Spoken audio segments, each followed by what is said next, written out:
Merci, monsieur le député. La parole est à madame Rabault. Merci, monsieur le président.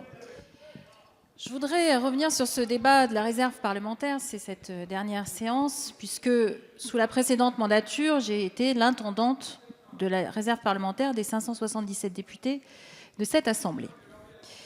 Ça a été rappelé tout à l'heure, il y a un processus qui existait, ce n'est pas de l'argent qui a été distribué sans contrôle, à la fois avec des dossiers qui sont vérifiés et de manière scrupuleuse. Ça, c'est le premier point. Le deuxième, je voudrais quand même donner quelques exemples très précis de ce qui s'est passé ou de ce qui se passe, de ce à quoi sert la réserve parlementaire. Aujourd'hui, l'État verse 84 millions d'euros aux grandes fédérations sportives, le foot, le tennis, une partie du rugby. À votre avis, il y en a combien qui revient aux petits clubs de vos associations?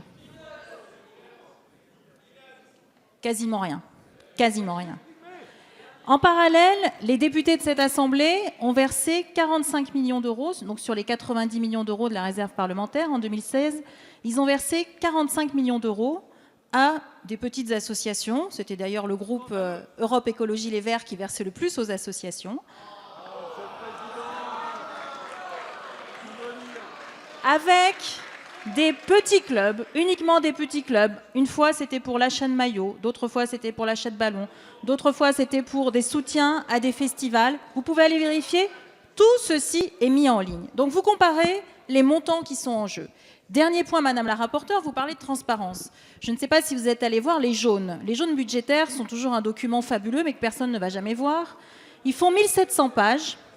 1700 pages de crédits qui sont versés, alors on ne sait pas par qui, par le pouvoir central à différentes structures sur le terrain. J'ai découvert qu'effectivement un certain nombre d'associations de ma circonscription en bénéficiaient sans que personne n'ait émis le moindre contrôle sur ce versement.